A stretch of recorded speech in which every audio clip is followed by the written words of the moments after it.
Dobrodošli u Cikloverzum. Evo nas na Crvenom čotu, ovo je novi serijal Spustevi Fruške gore.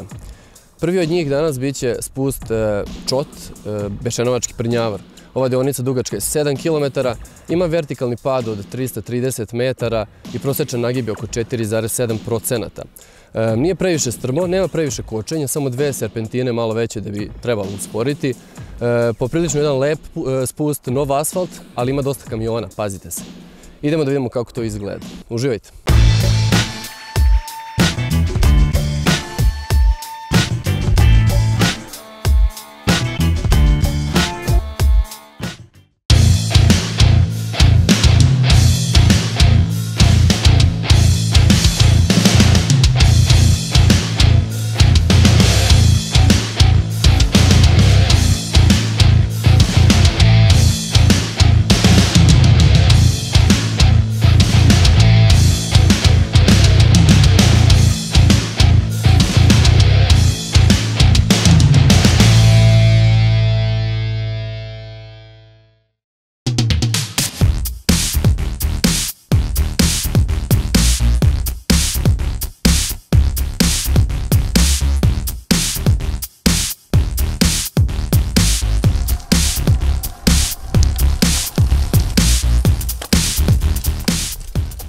Hladno je, jedno 7 stepeni.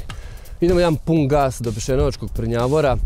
Dosta kamiona, 20-ak sigurno je prošlo u roku od par minuta. Evo jedan dokaz iza mene, sad čekat ćemo da prođe.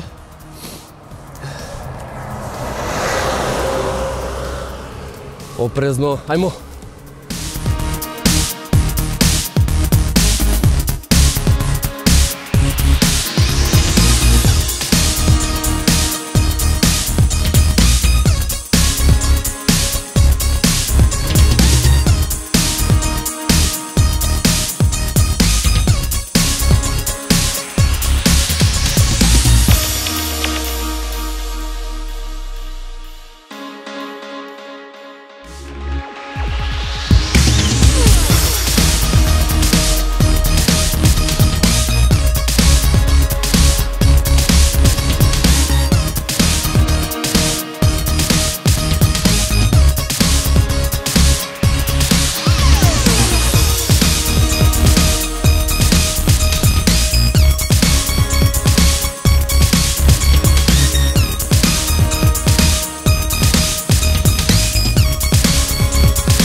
Spustevi su uvek atraktivni za gledanje.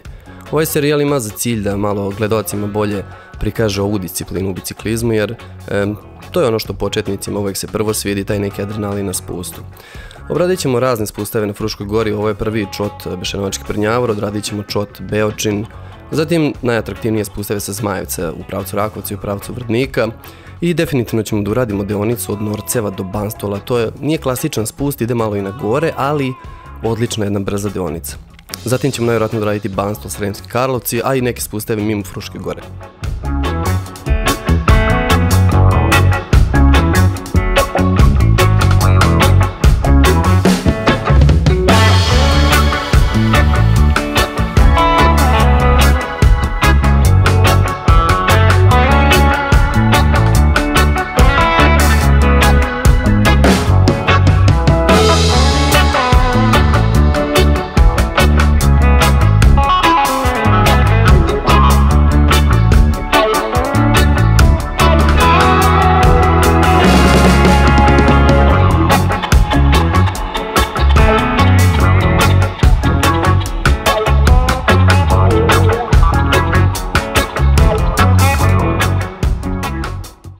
Ovdje se završava naš spust sa Čota do Bešenovačkog Prnjavora. Iza mene nalazi se jezero Beli kamen, ovdje nedaleko od mesta Bešenovo. Prelepa lokacija, ako niste bili dođite, posjetite ovo jezero, duboko je 50 metara, čista voda za kupanje. Spust je trajao nekih 7 minuta otprilike, u pitanju je 7 km. Kažem vam, odličan asfalt, ima negde malo kamenja, nanose ga kamioni, ima dosta kamiona. Obratite pažnju na to, ali što se asfalta tiče, odlična jedna deonica. I ako ste u blizini, definitivno nemojte preskočiti da isprobate malo kako ide nizbrdo do Bešćenovačkog Prnjavora. Ovo je bila prva epizoda u serijalu Spustavi Fruške gore. Biće ih naravno još, a možda i mimo Fruške gore. Ostanite uz naš kanal, ako vam se ovo sviđa, kliknite na zvonce, zapratite kanal, podelite ovaj video, neka ova naša priča zaživi. Još uvijek niko ne pomaže kanal, ako imate neku ideju za neku potencijalnu saradnju, slobodno me kontaktirajte. Vidimo se u nekoj sljedećoj epizodi.